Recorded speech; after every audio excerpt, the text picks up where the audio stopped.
Chirag the fighter वाली विशेष report में मैंने पिछली दफा आपको बताया चिराग के राइवल पशुपति पारस के साथ क्या कुछ हुआ एनडीए के अंदर, और चिराग पासवान और पशुपति पारस एनडीए में अब कहां जगह रखते हैं, वो सब कुछ मैंने साफ किया। आज मैं बात करूंगा एनडीए के सबसे बड़े घटक दल यानी कि बीजेपी। बीजेपी सबसे बड़ी घटक दल है एनडीए की। चिराग पासवान एक समय नरेंद्र मोदी को अपना राम और खुद को उनका हनुमान बताते थे, लेकिन वही चिराग पासवान के बीच में सुर बदल गए, जिसके कारण चिराग की राइवलरी यानी कि चिराग द फाइटर की राइवलरी बीजेपी के साथ हुई। मैं आपको बता दूं कि चिराग पासवान को 5 लोकसभा सीटें मिली नरेंद्र मोदी से नजदीकी होने के कारण। चिराग पासवान एनडीए के एक मजबूत साथी के तौर पर उभरे हैं। चिराग पासवान खुद को हनुमान बताते रहे हैं मोदी के, और मोदी भी समय समय पर इस चीज को दिखाते रहे हैं कि चिराग पासवान पर विशेष निगाह है। लोकसभा का चुनाव हो गया। लोकसभा के चुनाव में बिहार में 40 लोकसभा सीटों में एनडीए के जो भी घटक दल थे उनमें से स्थिति अगर किसी की बनी रही तो वो चिराग पासवान और जीतन राम मांझी थी, क्योंकि इन लोगों को जितनी सीटें मिली उतने पे जीत मिली, जबकि बीजेपी एनडीए, बीजेपी जदयू और आरएलए यानी कुशवाहा की पार्टी को सीटों का कुछ नुकसान झेलना। अब ऐसे में चिराग पासवान का कद बढ़ा है तो जाहिर सी बात है कि कॉन्फिडेंस भी बढ़ेगा। अब चिराग पासवान के 100% वाले स्ट्राइक रेट पे जो कॉन्फिडेंस बढ़ा था उसमें बूस्टर डोज काम कर गया। नीतीश कुमार का चिराग पासवान पर दोबारा से निगाह करनी। मैं आपको बताऊं कि 2020 का जो विधानसभा चुनाव था उस समय आप सभी को पता होगा कि नीतीश के सबसे बड़े दुश्मन विपक्षी पार्टी से भी बड़े दुश्मन के तौर पर उभरे थे चिराग पासवान। चिराग पासवान 2020 का चुनाव सिर्फ इसलिए लड़े थे कि नीतीश की पार्टी जदयू को हराया जाए, उसके अस्तित्व को खत्म किया जाए। हालांकि इस लड़ाई में चिराग पासवान भी निपट गए और जदयू को भी अच्छा खासा नुकसान पहुंचा दिया। इस चीज को चिराग पासवान ने भी बखूबी समझा, नीतीश कुमार ने भी बखूबी समझा। लोकसभा के चुनाव से पहले तक चिराग और नीतीश के बीच की जो मतभेद थे वो दिखता रहा था, लेकिन जब लोकसभा का चुनाव समाप्त हुआ है तो अब नीतीश के राग में राग मिलाते हुए चिराग पासवान को आप अक्सर देखे होंगे। बिहार को विशेष राज्य का दर्जा मिले इस बात को लेकर नीतीश ने जब आवाज बुलंद किया तब चिराग पासवान नीतीश के साथ थे, जबकि वो खुद को मोदी का हनुमान बता रहे थे।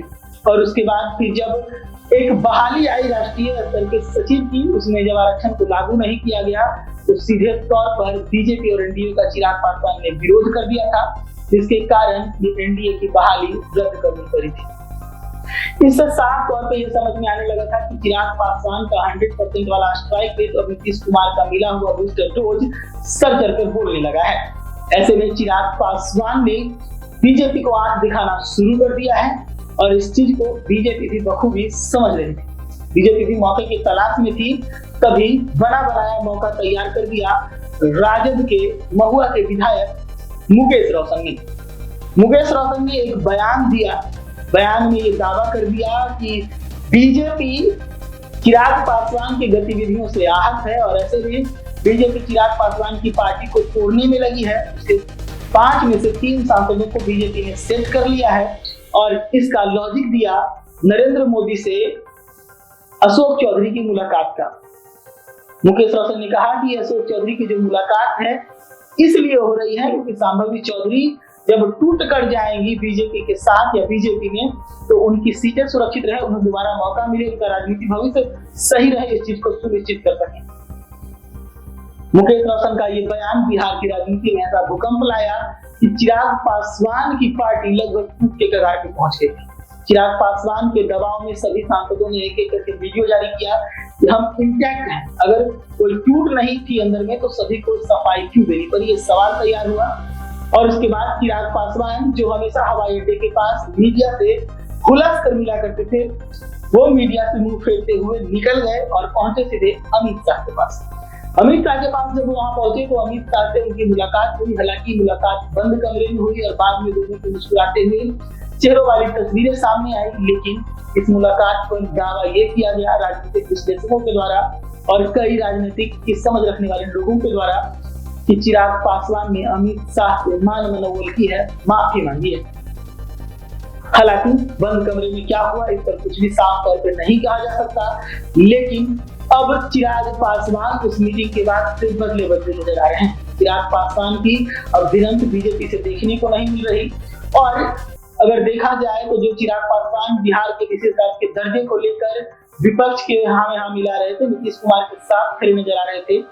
जब पार्टी के स्थापना दिवस में बयान दे रहे थे, इस दरमियान इसी बयान पर वो पलट गए और विपक्ष पर हमलावर हो गए। चिराग पासवान की बीजेपी के साथ हुई राइवलरी खत्म, यानी कि एनडीए के अंदर चिराग पासवान की दूसरी राइवलरी जो है वो बीजेपी के साथ खत्म है। पहले चाचा को दबा दिया और अब अगर राजनीतिक विश्लेषकों की माने तो बीजेपी से दबे हैं, लेकिन अभी भी चिराग पासवान के हौसले बुलंद हैं क्योंकि 5 सीटें मिली लोकसभा में, 5 जीत गए, 1 सीट मिली विधानसभा में झारखंड में, वो भी जीत गया, जो कहीं ना कहीं चिराग के कॉन्फिडेंस को बढ़ाता है। तो चिराग प्रोफाइल के सेकंड पार्ट में हम आपको बता रहे थे चिराग पासवान के एनडीए के अंदर ही दूसरे राइवल बीजेपी के बारे में। अगले पार्ट में एक और राइवल के बारे में बताएंगे जिसे चिराग पासवान की एनडीए में ही भिड़ंत चल रही है।